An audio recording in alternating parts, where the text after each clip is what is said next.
Que bom estar mais uma vez aqui. Pode se assentar, queridos. Que bom estar mais uma vez aqui nessa igreja. Eu estive aqui com jovens, né? Um trabalho incrível que foi feito aqui, muito bem produzido, aliás, e foi uma bênção, né? E eu creio que hoje também será uma bênção, né? Onde a palavra do Senhor reina, onde os louvores ao Senhor reina, a presença dele é nítida, a presença dele é palpável, a presença dele transforma. E eu creio nessa noite que o poder da palavra, não o que eu sou, mas o que ela é, o que ela representa, irá transformar vidas aqui. Eu creio na cura do Senhor.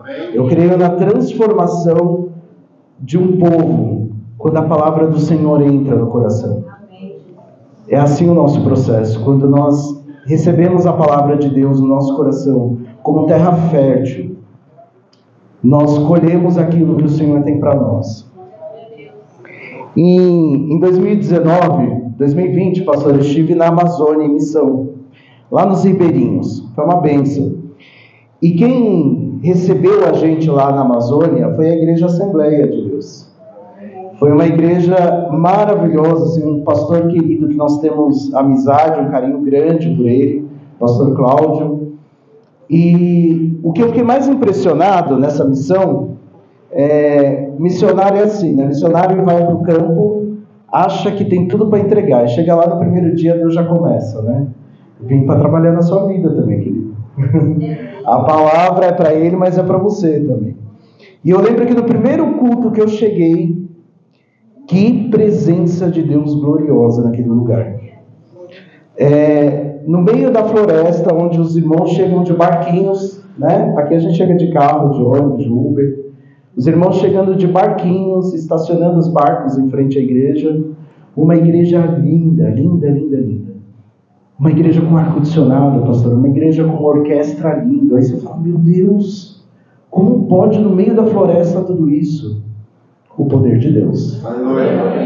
E é tão linda a história dessa igreja, a Igreja Assembleia de Deus lá, porque essa igreja tem mudado a realidade da floresta amazônica.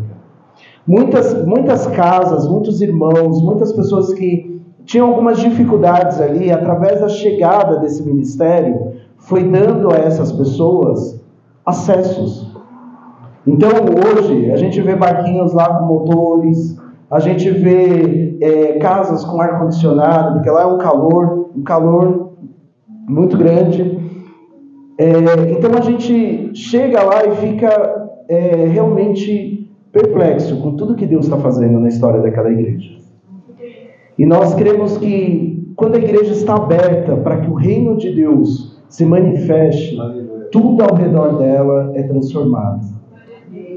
E eu fiquei muito feliz de ter vindo aqui quando os jovens fizeram aquele trabalho maravilhoso, porque eu vi que a igreja aqui também se preocupa com a mudança da sociedade. Isso é avivamento, irmãos. Quando nós olhamos ao nosso redor, preparamos o nosso povo para olhar ao nosso redor e transformar a nossa sociedade, isso é avivamento. E eu creio que Deus vai fazer grandes coisas aqui. Não só hoje, mas Ele vai continuar fazendo aquilo que Ele começou, porque a boa obra é dEle e Ele é perfeito para terminar com excelência. Que o nosso coração essa noite esteja pronto para ouvir o que Deus quer dizer para nós.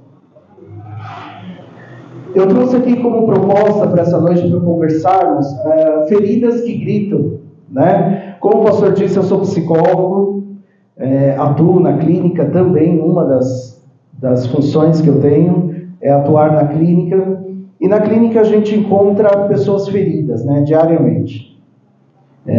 Ninguém procura um psicólogo porque está tudo bem, né? E graças a Deus as pessoas procuram um psicólogo, porque a gente encontra muitas pessoas com feridas de alma muito graves e que não conseguem no dia a dia, né, lidar com essas dores e acabam trazendo outros tipos de dores. Então, esse tema de feridas na alma é algo que a gente vê diariamente. Mas como o pastor disse, eu também sou cristão, né? Aliás, a psicologia não é a parte, faz parte do meu ministério, né? Muita gente fala que quando, nossa, é perigoso entrar na psicologia e se desviar, se afastar. Eu não, eu me converti mais, porque eu via quanto a Bíblia era tão completa em tudo que ela dizia sobre a psique humana, né? Quando Freud, quando vários, né, teóricos, né, muito respeitados na psicologia, falavam algumas coisas que a Bíblia já dizia há muito tempo. E hoje eu entendo como uma ferramenta de Deus para levar cura, para levar restauração. Graças a Deus, Deus tem encaminhado casais, tem encaminhado homens, muitos homens, aliás. E Deus tem feito grandes coisas através da clínica. Então eu creio como ministério mesmo. Quando criança, estava num culto de uma vizinha e uma irmã, eu tinha uns 5 anos, uma irmã olhou para mim e falou para minha mãe assim, esse menino tem um dom de cura e ele vai falar para muita gente sobre isso. Eu cresci e quando eu tomei a decisão de fazer minha segunda graduação em psicologia, fui orar e o Espírito Santo me levou exatamente nesse dia que eu recebi essa revelação. Eu liguei para minha mãe, falei, mãe, aconteceu isso, e ela, perfeitamente, o que tinha acontecido foi o que o Espírito Santo revelou no meu coração. Então, daquele dia para frente, eu entendi que isso seria um ministério, pastor. E que nós, como eu falei da última vez aqui, nós somos integralmente, nós não somos pedaços, nós somos cristãos integral. Então, onde você estiver e o que você estiver fazendo, você é cristão. Né? Não existe um psicólogo e na igreja ele é cristão. Não, ele é cristão em todo o tempo. E exerce a função como psicólogo para a glória de Deus. E nós vamos falar aqui sobre a raiz espiritual e emocional de uma geração em colapso. Eu quero ler com vocês aqui Provérbios 30, versículo 11 a 14.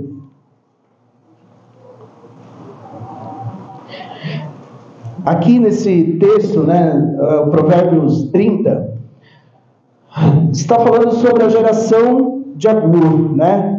E no texto é mencionado quatro descendentes dessa geração.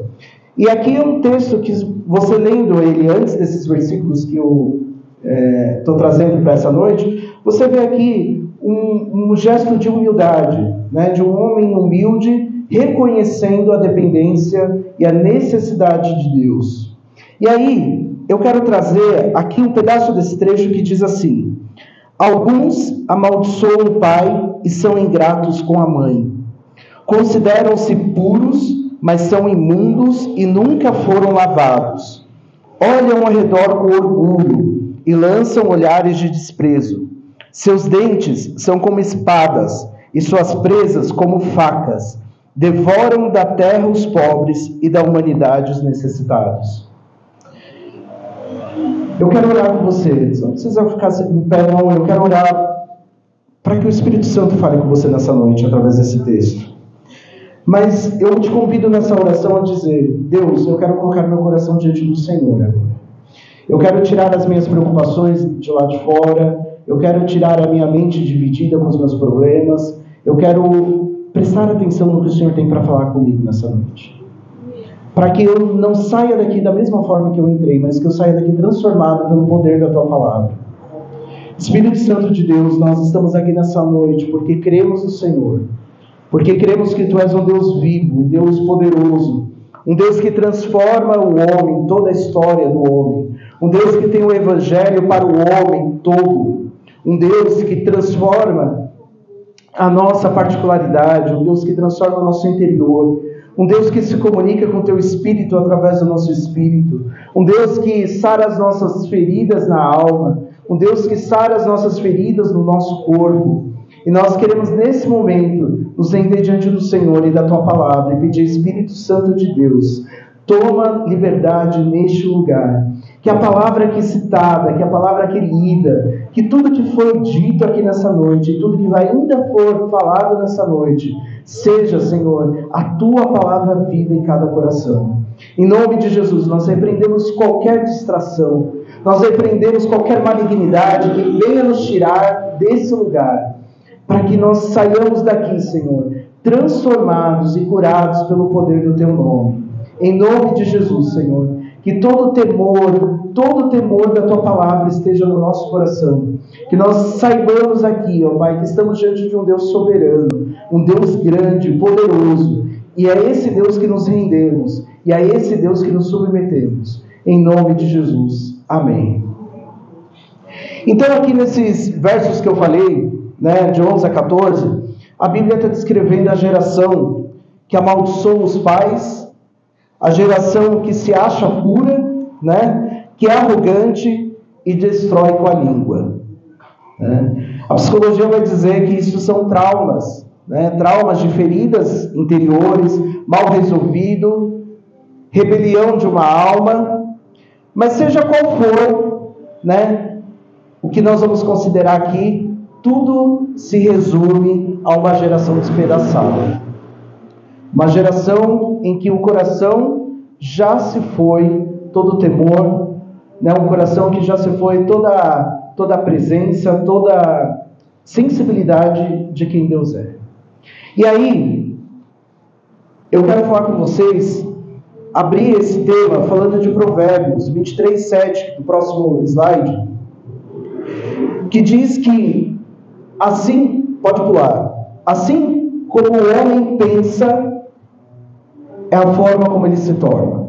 Provérbios diz isso, né? Então nós devemos pensar, para a gente entender aqui, que quando a gente fala de coração na Bíblia, a gente não está falando de órgão, a gente está falando de mente, pensamento, intelecto, tomada de decisão. Então toda vez que a Bíblia diz, olha, assim como você pensa em seu coração, guarde o seu coração, a boca fala aquilo que o coração está cheio, ele está falando do seu intelecto, dos seus pensamentos, das suas emoções, da sua alma. É dessa forma que a Bíblia está tratando. E ela diz aqui para a gente, nesse versículo de Provérbios, que assim como o homem pensa em seu coração, ou seja, como ele acredita que ele é, assim ele se torna. E aí, uma reflexão importante aqui. Quando nós nascemos, né, quando um bebê nasce, aquela coisa mais linda, mais fofa, né, que todos nós já fomos um dia também, quando esse bebê vem ao mundo, a primeira referência que ele tem é a família, os pais. Os pais é o primeiro símbolo de amor que essa criança sente. No entanto, quando a gente fala da psicologia, a gente fala assim, olha, tem um processo quando uma criança nasce, que é a mãe dá suporte para a criança, o pai dá suporte para a mãe, para que os três consigam trazer essa criança a realidade do mundo. Porque a criança ali ela não tem nenhuma formação ainda. Ela não tem o intelecto dela, ela não tem nenhuma percepção sobre a vida. Então quem ensina a criança somos nós. Nós olhamos para ela, nós ensinamos, nós registramos algumas coisas da memória dela, para que ela comece a aprender a lidar com a vida. E quando essa criança ela vai crescendo, né, quando ela vai se desenvolvendo, essa criança ela tem aí uma dependência de entender como se vive nesse mundo. Né? Até que ela forme o caráter dela, até que ela forme a personalidade dela, nós, os pais, temos total responsabilidade sobre isso. E aí eu quero falar para você que nós temos aí, se você quiser passar aqui o slide, se vocês quiserem me dar o controle, eu prometo tentar agora, se tiver aí. Não tá? Tranquilo. Então vamos lá, só para eu não atrapalhar aqui vocês também. As 4 raízes das feridas, que a gente vai falar sobre a rejeição, a rebelião, o auto-engano, a religiosidade, o orgulho, a arrogância, a maledicência e a propagação da dor. E aí, dentro do versículo 11, que foi o primeiro que a gente leu, diz assim, alguns amaldiçoam o pai e são ingratos com a mãe. Pode passar. Quando a gente lê esse versículo, a gente entende que a única forma de um filho, esse que nasceu de nós, que vem a esse mundo, que nós criamos, que nós mostramos no mundo, que nós damos amor, a única maneira desse filho se rebelar é uma falha na nossa paternidade. A falha na paternidade, na maternagem, ela traz consequências muito graves a uma criança. Porque você lembra que eu acabei de dizer que uma criança ela não tem nenhuma percepção sobre a vida, ela não tem condições de decisão, ela não tem intelecto formado, ela não tem caráter formado, e que os pais são aqueles que instruem, que ajuda, que orienta, que ensina, que disciplina. Uma vez que há falhas nesse processo de paternagem, de maternagem, essa criança ela perde a referência. A primeira referência que ela tem na vida. Ela perde ali o embasamento, o solo para que ela cresça de forma saudável, de forma que ela entenda o que é a vida, de forma que ela entenda o caminho que ela precisa perseguir. Toda rejeição, ela causa rebelião, irmãos. Toda rejeição. Infelizmente, a gente vê muito mais comum do que a gente imagina rejeição, orfandade de pais vivos. Orfandade de pais que estão todos os dias em casa. Orfandade de pais que estão todos os dias trabalhando, cozinhando para os filhos. Mas que no fundo, não percebem a presença do filho. Infelizmente, nós vemos ainda muitos casos, né, de crianças que elas estão naquele lar, mas no fundo, elas não fazem parte daquela casa. Elas estão ali.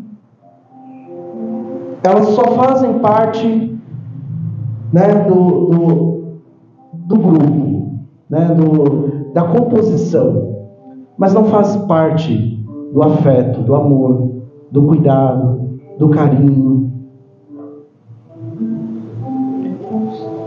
Teve um caso de um paciente que, num diagnóstico infantil, que quando você adentrava a realidade do casal, você percebia que parecia que a criança nem existia na vida deles.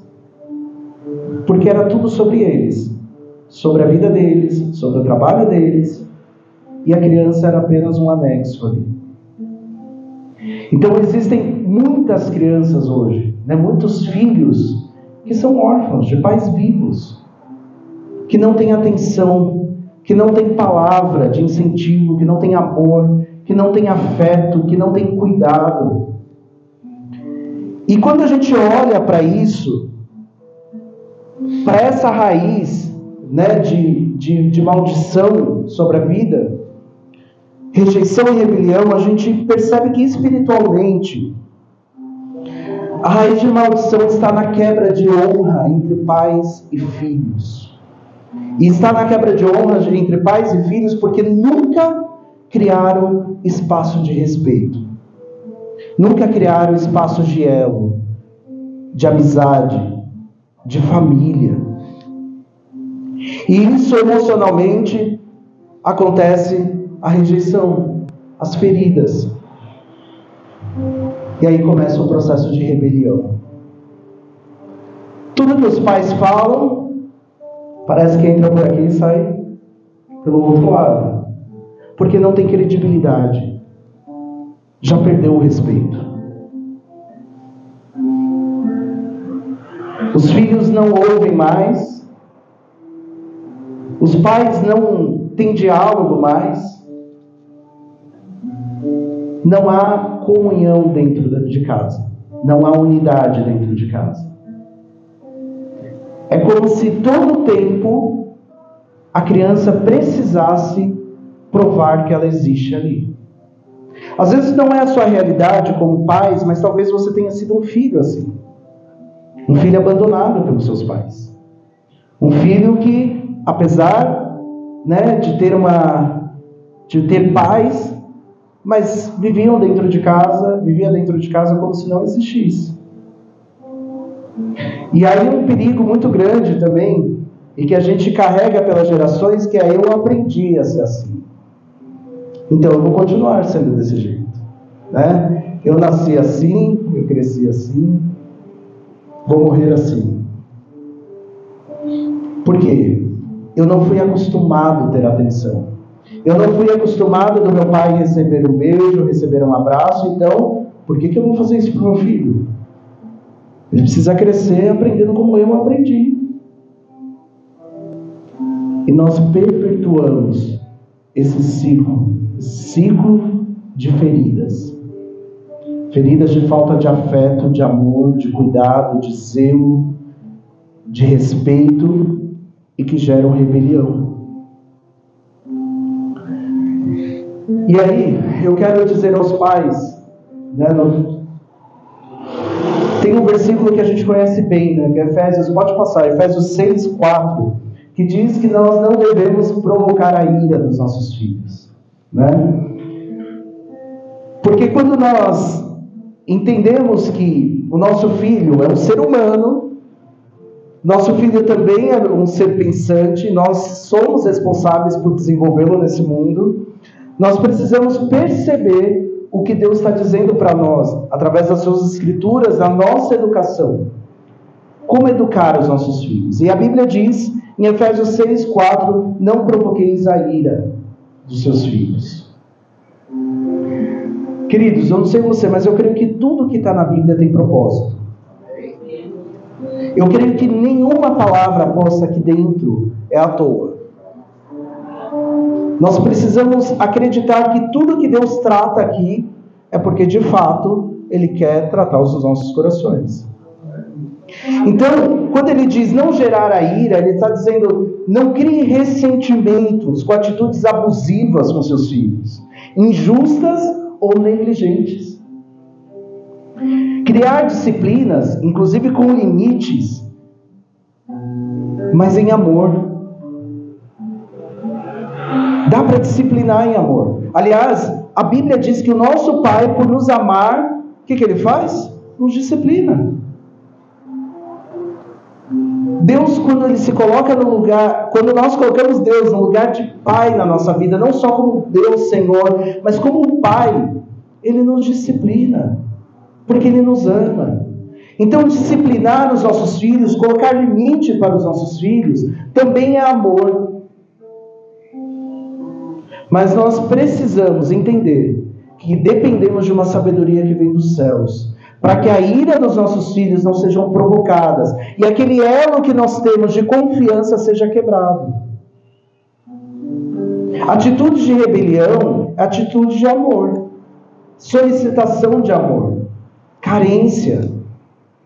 Parece estranho, mas quando você vê um adolescente, né, todo caracterizado, né, fechado, emburrado, você pode ter certeza que por trás de toda aquela capa existe um amor, uma carência, uma necessidade de afeto.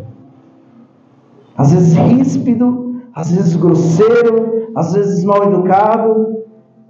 Mas quando você senta e toca a alma daquele adolescente, você percebe que faltou carinho, faltou atenção, faltou zelo. E nós, como cristãos, nós precisamos ter consciência disso. Que a Bíblia nos alerta sobre isso. Nós precisamos entender que nós temos responsabilidade de criar uma nova geração. Quando o pastor falou assim, eu não vou impedir, né? Conversei com a minha filha, eu não vou impedir que ela se batize. Eu estava ali dentro glorificando a Deus, porque eu me batizei com 11 anos, pastor. E uma das coisas que eu tenho aprendido, que nós, como pais, hoje eu tenho um filho de 6 anos, o Benjamin, nós como pais, nós não podemos ser empecilhos para aquilo que o Espírito Santo quer fazer na vida dos nossos filhos. Eles são nossos, mas eles pertencem ao Senhor Jesus Cristo. Nós somos apenas cuidadores deles. Mas a aliança, o propósito que Deus tem para a vida deles, nós não podemos interferir. Nós precisamos estar cientes, nós precisamos estar alinhados com o Pai e dizer, Deus, como o Senhor quer? Como o Senhor quer a educação do meu filho? Está nas suas mãos, porque ele pertence ao Senhor. E eu não serei a pessoa que vai impedir o meu filho de viver os seus propósitos aqui na terra. Tem pai que diz, meu filho tem que ser advogado, meu filho tem que ser médico. Querido, seu filho tem que ser aquilo que o Senhor quer que ele seja. Porque ele pode ser um bom advogado, um bom médico, não tenha dúvida disso. Mas se ele fizer aquilo que o Senhor tem para ele, ele será excelente. E o propósito de Deus vai ser cumprido com glória na vida dele. Você não sabe, mas talvez a criança que você está cuidando hoje pode ser um grande profeta que essa geração precisa. O filho que você vai esperar no seu ventre pode ser um homem ou uma mulher de Deus para transformar a realidade do Senhor. Pode ser grandes advogados, grandes médicos que vão trazer soluções do reino para essa geração.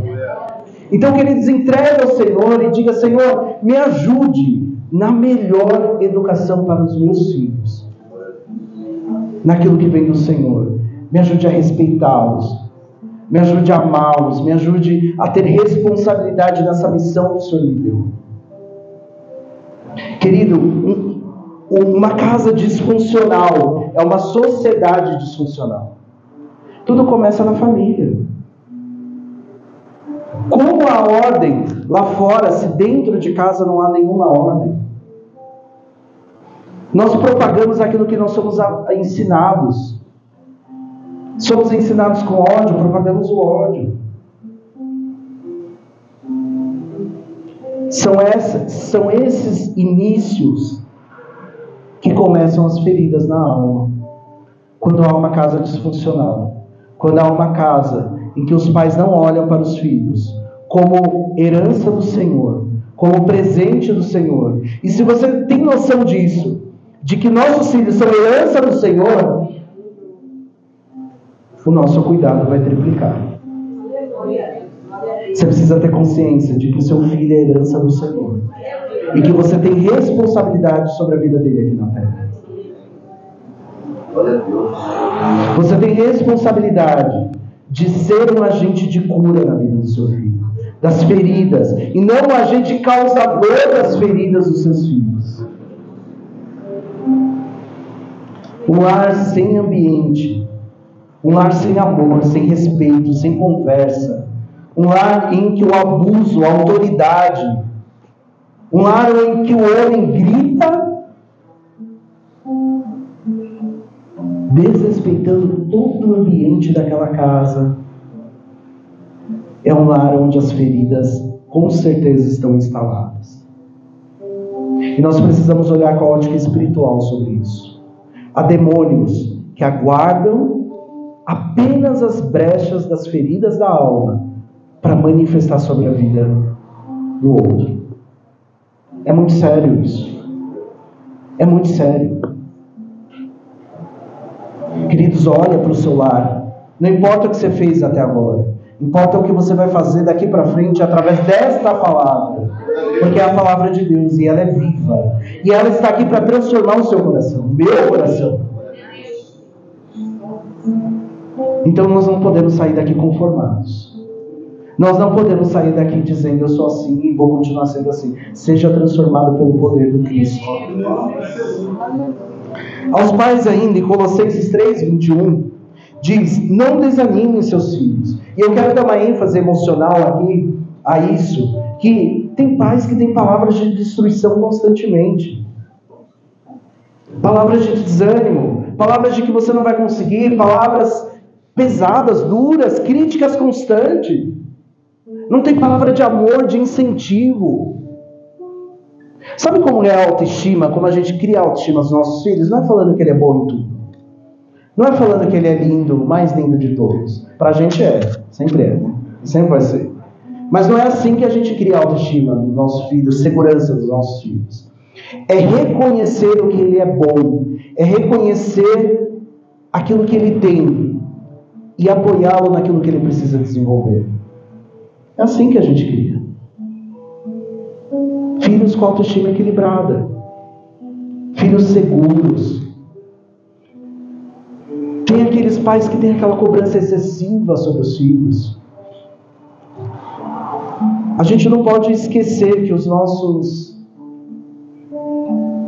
nós como seres humanos, nós necessitamos de palavras de encorajamento, de palavras de afirmação, de palavras de realmente que vão nos fazer levantar né? Quem aqui nunca precisou de uma palavra de ânimo?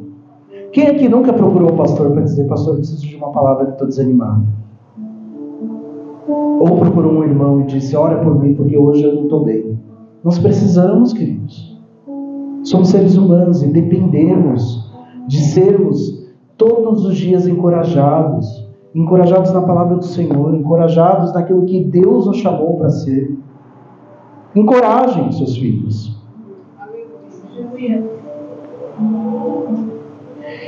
E aí, o que eu quero trazer aqui para vocês, também aos filhos que estão aqui, né? A responsabilidade não é só dos pais, também é dos filhos. Pode passar. Provérbios 1:8 diz que os filhos devem ouvir os conselhos dos pais. Uma coisa que a gente não pode negar é que nossos pais viveram muito mais do que a gente. Então, alguma coisinha de certinho eles têm aí para dizer. Uma coisa corretinha eles têm para dizer, não é? Pela experiência de vida. Pelo tempo de vida. Tem caminho, gente, que a gente escolhe passar por desobediência mesmo. Porque se a gente ouvisse os conselhos, a gente não passaria. E a Bíblia nos ensina todo o tempo que é importante ouvir os conselhos, os bons conselhos. Acolher com sabedoria, mesmo quando o formato desagrada. Que os pais podem melhorar no formato, mas isso não dá precedente para os filhos não ouvir.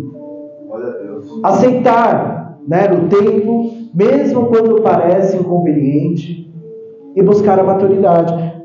Filhos, quem não aceita a correção não está pronto para ser maduro. E não tem coisa pior na vida do que ser imaturo. Há tempo para todas as coisas, inclusive crescer. Como que você quer casar? Como que você quer ter uma profissão? Como que você quer ter filhos? Se você não tem maturidade. Ouça o conselho dos sábios e adquira a maturidade para viver. Quem rejeita a correção, rejeita o crescimento. E nós precisamos entender isso como uma chave poderosa, né, para as nossas vidas. Ainda, para os filhos, próximo, temos um mandamento. Honra teu pai e tua mãe. O 5º mandamento. Essa semana eu fiquei pensando algo muito sério, pastor. Se isso é um mandamento, honrar o teu pai e a tua mãe, está escrito nos 10 mandamentos, na mesma lista de amar a Deus sobre todas as coisas, não matar, não roubar. Isso aqui é muito sério. Se Deus registrou isso nos 10 mandamentos, é porque Ele leva isso aqui muito sério. Honrar o pai e a mãe é um princípio bíblico inegociável. Não tem negociação sobre isso. Há uma promessa para aqueles que honram o pai e a mãe: vida longa. A promessa. E a Bíblia não está dizendo: olha, honra seu pai e sua mãe se eles forem bonzinhos. Não. Honra seu pai e sua mãe. Honra seu pai e sua mãe. Ah, mas meus pais... Honra seu pai e sua mãe.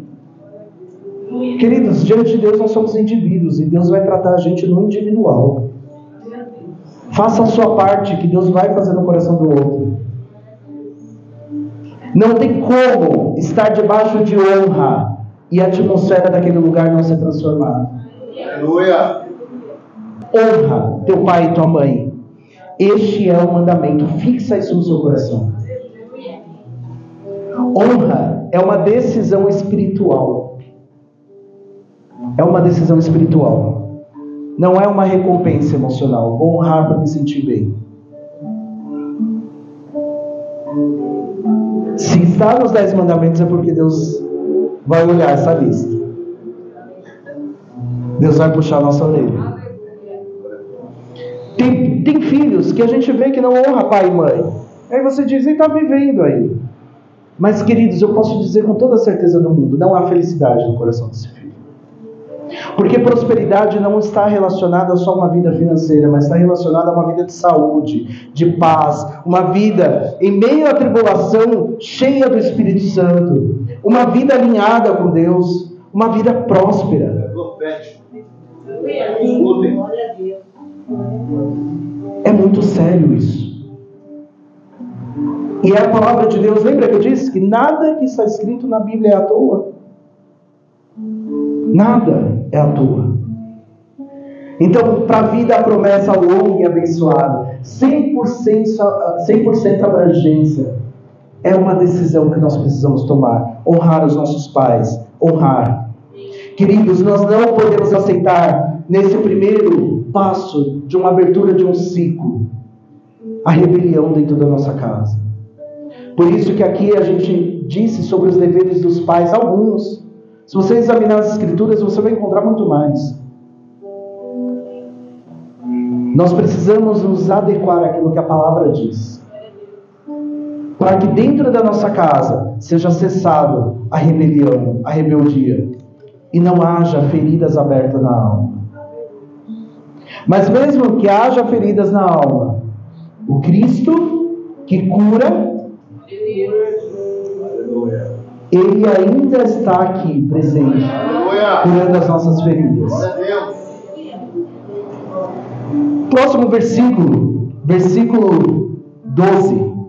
Quando nós saímos dessa ferida inicial, saímos dessa ferida de amargura que causou rebelião, nós vestimos a segunda etapa disso, que é o auto-engano e a religiosidade. Espiritualmente, a aparência de pureza, mas a imundícia não tratada. Emocionalmente, mecanismo de defesa, mascarar a dor com fachada. O tratamento das feridas profundas de alma não se resolve com band-aids espirituais. Queridos, você pode estar aqui na igreja, você pode pregar, você pode cantar, você pode andar com o melhor traje, mas se o seu coração não está tratado diante do Senhor, o Senhor não está recebendo o seu louvor. Isso é muito sério. Parem de colocar band-aids espirituais sobre as suas feridas. Nós estamos aqui, o Senhor Jesus diz que Ele está aqui para os doentes, Ele não está aqui para os sãos. Ele está aqui para curar, e aqui é um lugar de cura. Aqui não é um lugar de máscaras, aqui é um lugar de renúncia, de humilhação, de quebrantamento. Jesus confrontava seriamente os fariseus.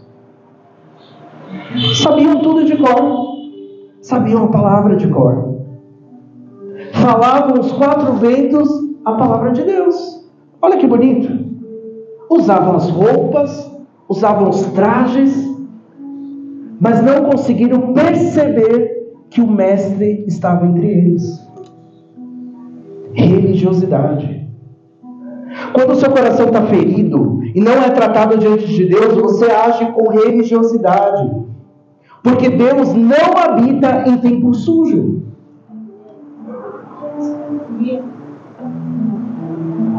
Essa vida que nós temos aqui, religiosa, ela é passageira. Tudo que nós, quando a gente vai lá para Colossenses, Paulo está dizendo, precisamos olhar para as coisas que são do alto, eternas. Porque isso aqui a gente vai viver uns 100 anos no máximo.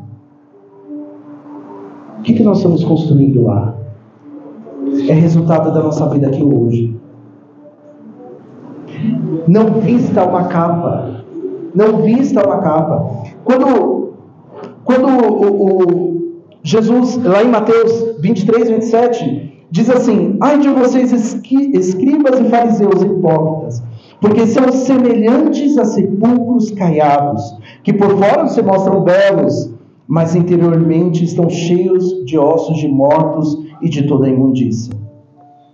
Antigamente, os túmulos eram pintados de branco, até para simbolizar que não poderia ser tocado, para que não houvesse ali nenhuma contaminação. Mas quem estava dentro daqueles túmulos? Morte. Vestimos roupas brancas, aparentando santidade, mas por dentro estamos mortos espiritualmente. Por dentro não temos uma vida com Deus, por dentro não temos o Espírito Santo manifestando em nosso coração, falando conosco diariamente. Jesus está dizendo que não adianta ter aparência de santidade, o coração apodrecido. A Bíblia diz que os olhos do Senhor estão em todo lugar, e o Senhor sonda o coração do homem, antes mesmo que ele fale ou pense algo, ele já conhece. Querido, você está querendo enganar quem? Meu Deus. Você pode enganar seu irmão, mas querido, é muito pouco. Seja transparente diante do Pai das luzes que te vê diariamente. Somos pecadores, somos falhos, viemos de uma queda, somos a origem dessa queda, mas somos lavados pelo sangue do Cristo, que nos limpa de todo o pecado e que sonda o nosso interior. Convide o Espírito Santo para fazer parte do seu dia. Convide o Espírito Santo para fazer parte das suas decisões. Convide o Espírito Santo para fazer parte da sua paternagem, da sua maternagem, do seu dia a dia, do seu expediente, do seu trabalho, da forma como você lidar com o seu chefe. Convide o Espírito Santo, você vai ver a transformação da sua vida. Queridos, a gente precisa ter consciência, e nós estamos aprendendo isso lá em casa. A consciência de que o Espírito Santo é uma pessoa. Ele é o Deus em nós. Você está entendendo que o Espírito Santo é Deus em nós? Precisamos ter consciência de que o Espírito Santo habita em nós. E precisamos ter consciência também que por conta das nossas decisões, por conta das nossas iniquidades, nós afastamos o Espírito Santo de nós. E aí que começam as nossas iniquidades, aqueles pecados de estimação que a gente nem mais se dá conta. Nem é tão pecado assim. Relativizando tudo. Isso nem faz mal. Sabe por quê? Porque a iniquidade já tomou conta do seu coração. Nós precisamos nos render diante do Senhor e clamar por misericórdia, dizer: Jesus, eu preciso da cura da minha alma. Espírito Santo, eu preciso que o Senhor habite em mim e tome todas as decisões necessárias que eu preciso.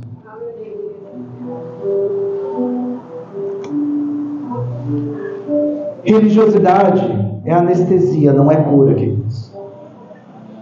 Viver uma vida, pode mudar a mensagem. Viver uma vida religiosa não está te curando em nada. O que nós despertamos com isso? Ativismo ministerial, né? Discursos bonitos, postura de superioridade, né? Juiz de todos. Querido, mata esse juiz que está dentro de você.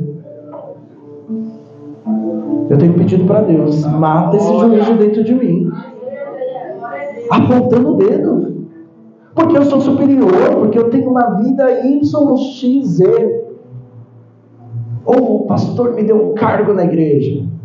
Se não tiver com a vida com Deus, querido, é só um cargo.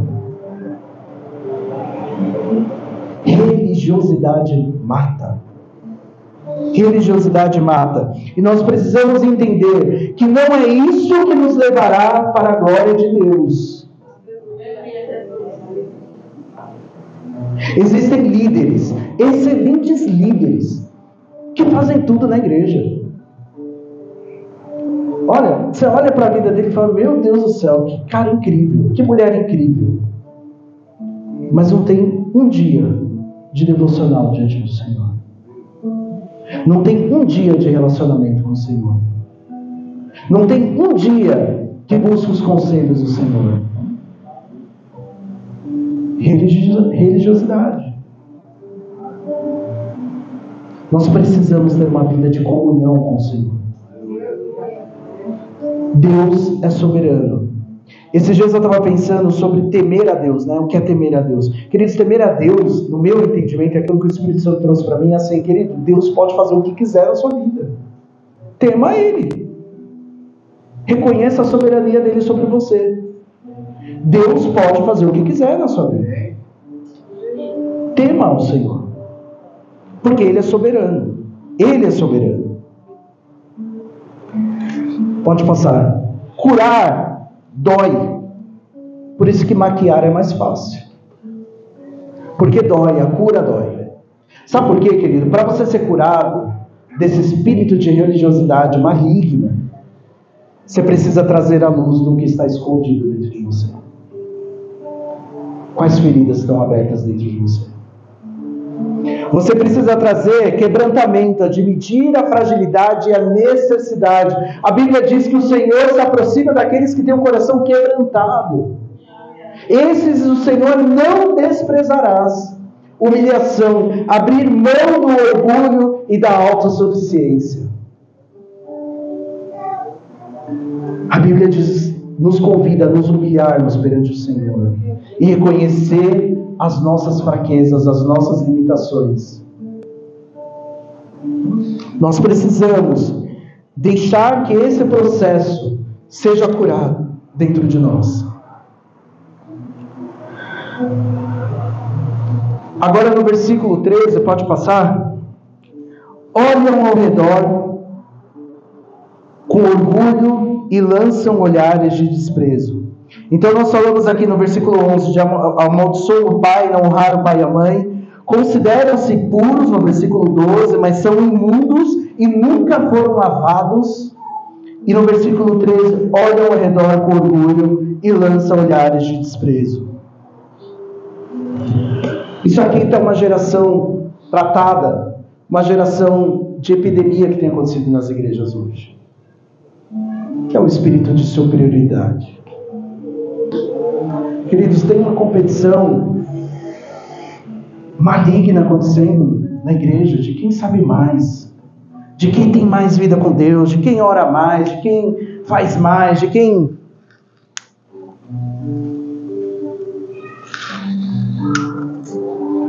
Cheio de senhores da razão, cheio de salvadores do mundo, pessoas prepotentes e usam a palavra de Deus para alimentar sua prepotência, para competir espaços. E aí que as divisões de igrejas acontecem, porque aí eu me acho tão melhor que o pastor que eu já não estou conseguindo mais bater com ele. Então agora eu vou montar minha própria igreja, pastor. Quando não começa a contaminar os meus irmãos. Queridos, tem lá em Gênesis, tem um ministério que começou assim, o ministério do inferno. A Bíblia diz que Satanás se rebelou contra Deus e o que ele fez? Levou 1/3 dos anjos, não foi? 1/3 dos anjos. E tem gente querendo levar 1/3 da igreja. Quando Jesus diz que a igreja é forte, as portas do inferno não irão prevalecer contra a igreja do Senhor. Quando a Bíblia diz isso, é uma igreja unida num só propósito. Querido, quando a gente arma a divisão dentro da igreja, automaticamente o inferno se une. Mas quando nós nos unimos dentro da igreja, o inferno todo fica desunido. Porque ele tem muito mais trabalho.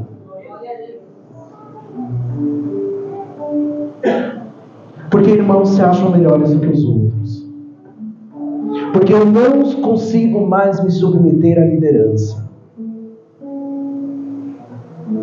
Porque eu não consigo mais ouvir o que o pastor tem para me dizer.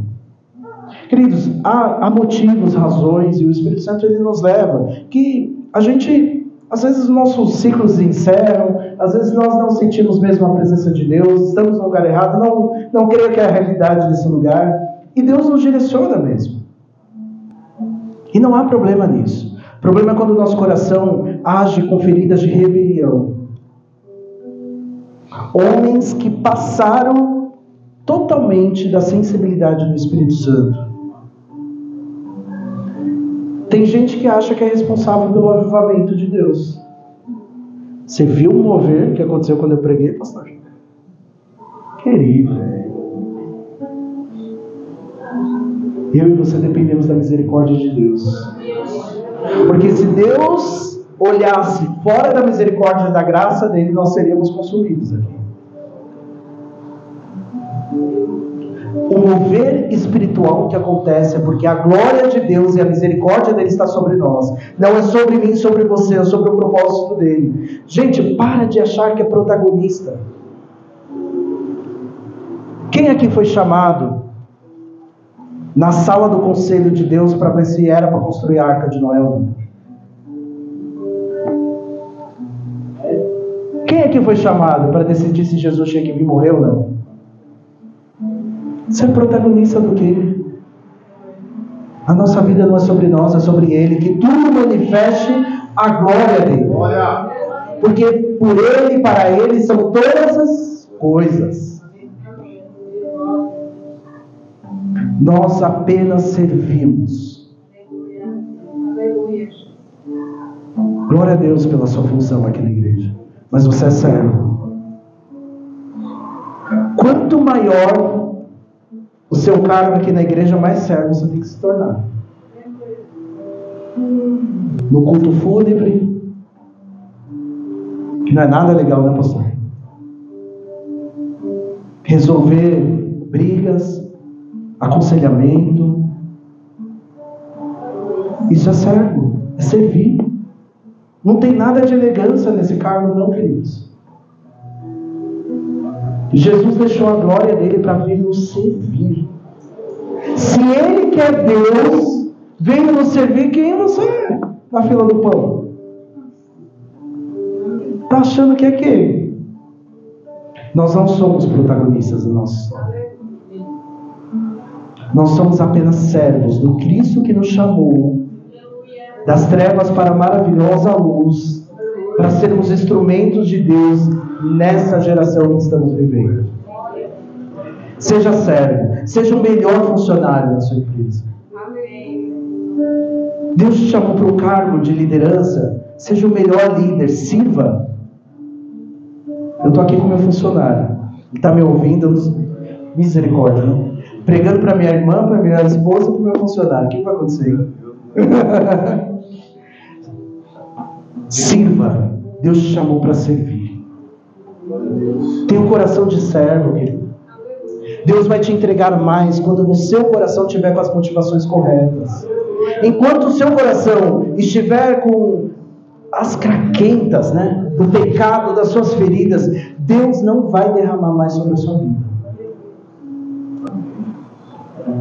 Ah, mas eu não vivo novo, eu não vivo milagres, eu não vivo... Não vive. Porque Deus não consegue agir na sua vida. Esse é o limite que Deus tem para você. Porque Ele não consegue entrar mais. A Bíblia diz que Jesus, Ele bate a porta. Gentilmente, Ele bate para acessar o nosso coração. Então, se nós não resolvermos num posicionamento diante do Senhor, o Senhor não vai derramar mais sobre nós. Eu digo para o Senhor sempre: Deus, o que o Senhor vai fazer nessa geração, porque eu quero fazer parte. Eu quero entrar. Não me deixa de fora. Onde que vai acontecer? Eu creio muito no avivamento que ainda nós vamos viver. E eu quero viver isso. E eu falo: Senhor, aonde vai ser? Porque eu quero fazer parte. Eu não quero assistir. Eu quero estar nesse corpo vivo. Mas eu sei também que Deus diariamente pede as minhas renúncias, a minha humilhação, pede diariamente a minha conversão, pede diariamente um coração quebrantado. E nós precisamos dizer a Ele: eis-me aqui, Senhor, para fazer a Tua vontade na minha vida. A consequência espiritual disso, a altivez espiritual, mas é uma queda iminente, né? É uma queda certeira.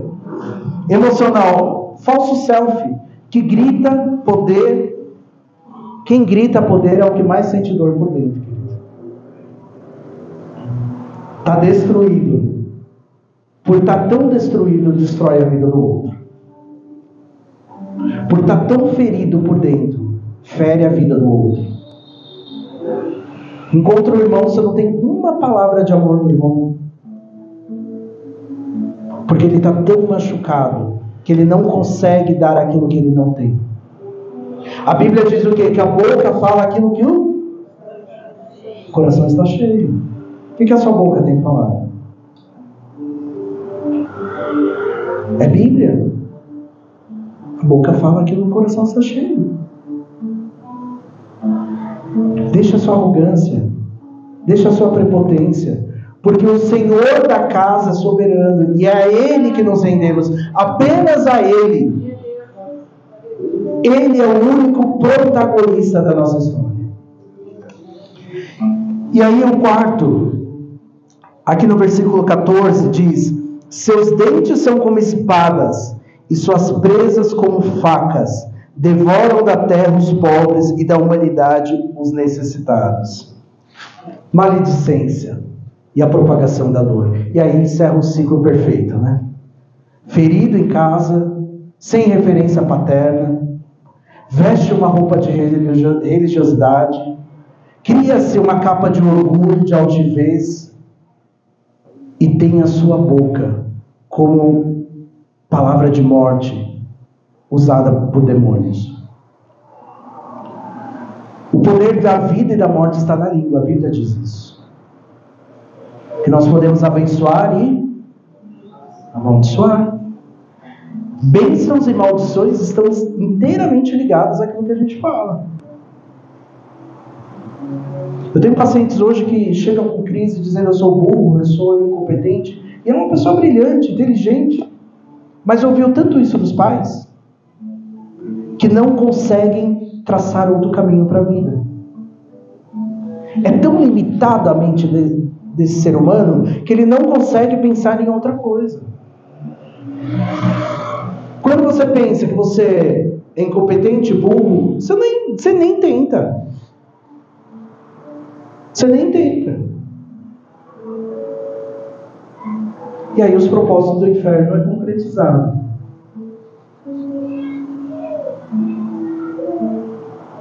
Nós precisamos entender que da nossa boca pode sair vida, como pode sair morte.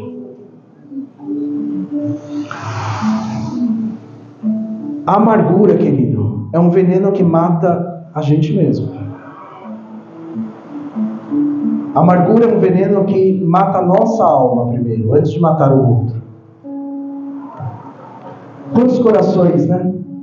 Cheios de amargura, proferem palavras pesadas, palavras de maldição, né? Boca destrutiva.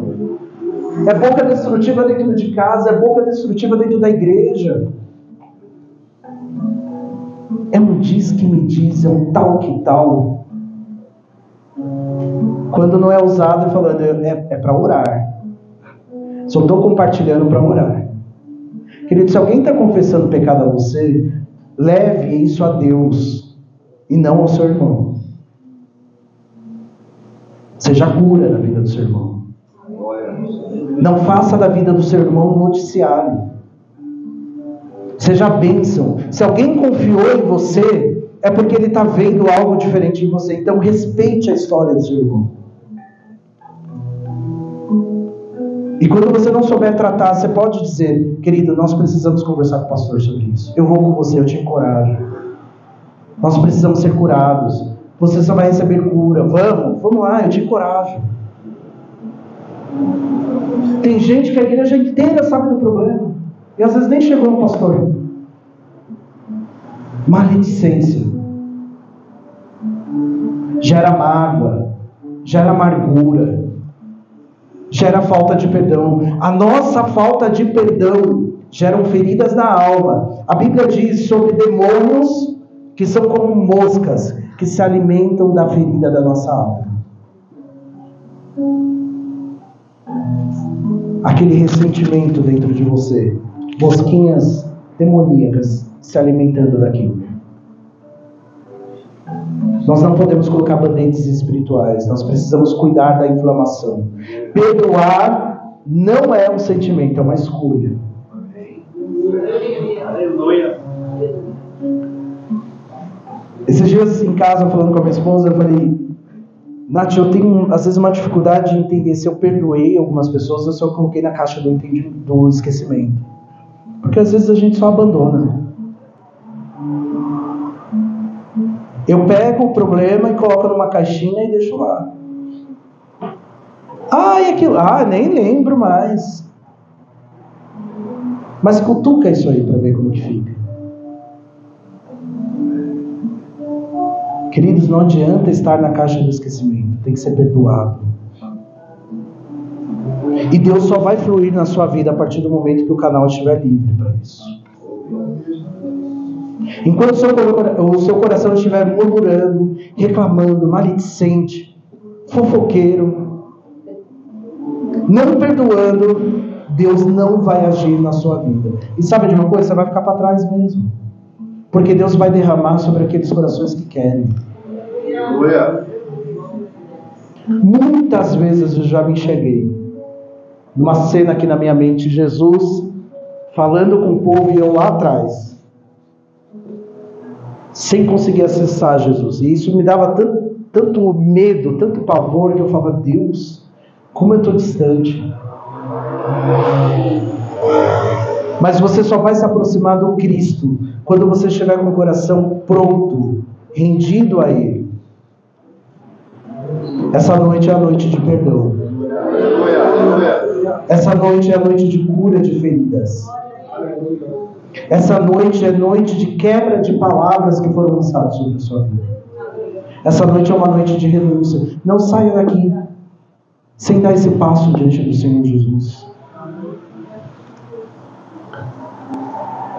Jesus, o médico da alma e do espírito, está aqui nessa noite. Nós declaramos através das canções que Ele está aqui. Nós declaramos através das canções que Ele é poderoso para fazer. Mas não adianta nós verbalizarmos isso em canções e não viver, porque são apenas canções. Renova, Senhor. Não foi assim que as mulheres cantaram? Renova. O Senhor só vai derramar vinho novo sobre odres novos. Se o seu coração não estiver pronto para ser derramado o novo do Senhor, não vai cair sobre a sua vida. É um passo que nós precisamos dar em direção a Jesus e dizer: Senhor, eis-me aqui essa noite para ser curado das minhas feridas. E se o Senhor apenas está começando isso na minha vida, eis-me aqui. O Senhor é fiel para completar a boa obra que o Senhor começou. Pode passar. Jesus não veio só salvar a alma, Ele veio curar os quebrantados de coração. A cura começa quando eu paro de justificar a minha dor e começo a encará-lo com humildade. Quando eu paro de dizer: eu sou assim porque eu fui ferido. Eu sou assim porque meu pai e minha mãe me ensinaram a ser assim. Querido, quebra. Seja o que Cristo quer que você seja. Porque a sua identidade não está firmada no que seu pai e a sua mãe fizeram ou falaram sobre você, mas sobre o que a Bíblia diz que você é. Sobre o que Deus diz que você é. Aqui essa palavra é recheada de promessas e de palavras de Deus, de vida sobre cada um de nós. Nós somos aquilo que a Bíblia diz que nós somos. E é nisso que nós vamos nos mover. Sejam cheios do Espírito Santo. Deixem as feridas aos pés da cruz. E peça ao sangue do Cristo, que verteu poderosamente na cruz, que te limpe. Jesus, me traga essa noite tudo que eu preciso lembrar, que eu preciso perdoar, porque eu não quero ter meu canal de ouvir a sua voz fechado, cheio de cracas. Eu quero que esse canal flua do meu interior águas vivas, rios de águas vivas. Flua do meu interior, que eu espalhe do Espírito Santo, que eu tocar alguém, essa pessoa olha para mim e fala: esse é cheio do Espírito Santo. Flua. Você já teve a sensação, gente, de desentupir um cano? Que maravilha que é. Que delícia que é a água fluindo. É assim que o Espírito Santo quer fluir na sua vida. Na minha e na sua vida essa noite, rios de águas vivas que não param sobre pedras feridas, mas que fluem.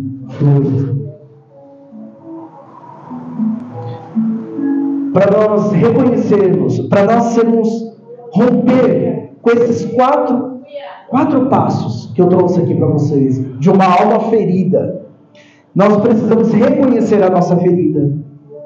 Sem consciência não há cura. Reconheça a ferida que há dentro de você. Se você não tiver a consciência disso, não tem como você ser curado.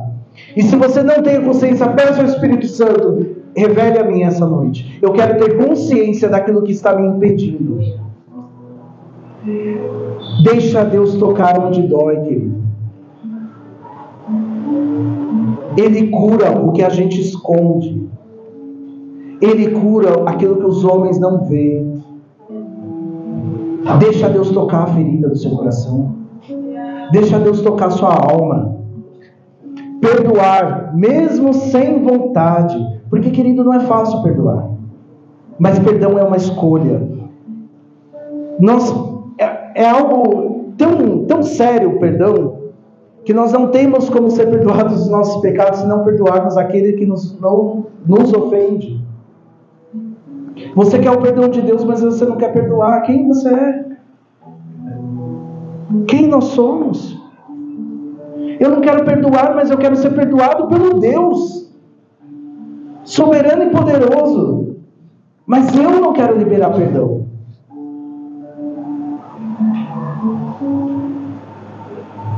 Perdoai os vossos irmãos, para que também sejam perdoados os vossos pecados. Perdão não é um sentimento, é uma decisão. Reconciliar pais e filhos, líderes e liderados, passado e futuro. Faça essa reconciliação familiar essa noite. Pai, peça perdão para o seu filho. Filhos, peça perdão para os seus pais. Para que dentro do lar de vocês fluam rios de águas vivas. Seja um marido melhor. Peça perdão para sua esposa. Queridos, tem homens que entram na igreja e que os filhos e as mulheres olham e falam: como eu queria que ele fosse assim em casa. Misericórdia. Na igreja é lindo. Na igreja é o homem. Mas chega em casa, meu Deus do céu, só misericórdia do Senhor. O seu caminho é de destruição e inferno. Você está enganando quem você quiser aqui, mas a Deus não. E mais do que isso, você não entrará no reino dos céus. Então, querido, se posicione. Seja o marido o melhor para a sua mulher. Seus filhos e a sua mulher estão esperando o posicionamento de vocês em casa como homem. E homem de Deus. Sua mulher não está esperando que você seja o último macho do mundo. Ela está esperando que você seja um homem segundo o coração de Deus. A gente gosta, né? Mulheres, sejam submissas aos seus maridos. Mas mulheres são submissas aos seus maridos a partir do momento que os maridos amam as mulheres como Cristo amou a igreja. Tem coisa mais fácil de uma mulher submeter ao marido quando ela olha para aquele marido e fala: eu vejo Jesus nele. Ele me ama incondicionalmente como Jesus amou a igreja. Agora tem marido, gente, que quer que a mulher, pelo amor de Deus, verdade, Jesus, se posicione, homem. Seja homem segundo o coração de Deus. Porque você é sacerdote no lar, você está sendo responsável pela salvação da sua casa. É muito sério isso que eu estou falando. Mulheres, sejam sábias. A mulher sabe edificar o lar. Filhos, sejam obedientes. Falar vida. Transformar a boca em fonte de bênção. O que você tem proferido da sua boca? O que você tem gerado na vida dos seus filhos, dos seus irmãos, do seu pastor? O que você tem falado? Profira bênçãos na sua boca. Nós precisamos cuidar da nossa alma. Nós precisamos cuidar do nosso coração. E apenas um médico pode fazer isso. Jesus Cristo. Talvez você não consiga nem ter consciência de tamanha perdição que a sua alma está. Mas dê um passo de fé dizendo: Jesus, eis-me aqui. Eu quero receber essa palavra em meu coração. E eu quero ser transformado. Eu não sei aonde, como e como será essa transformação, mas eu estou aqui rendido. Comece, Espírito Santo, a trabalhar em mim. Eu quero orar por você essa noite. Quero chamar aqui o pastor, diáconos. E se você sente nessa noite uma necessidade de receber uma oração de libertação, de cura, eu quero te desafiar num passo de fé. Não importa que você está há anos na igreja, mas eu quero te desafiar a vir aqui na frente, num passo de fé e dizer: Jesus,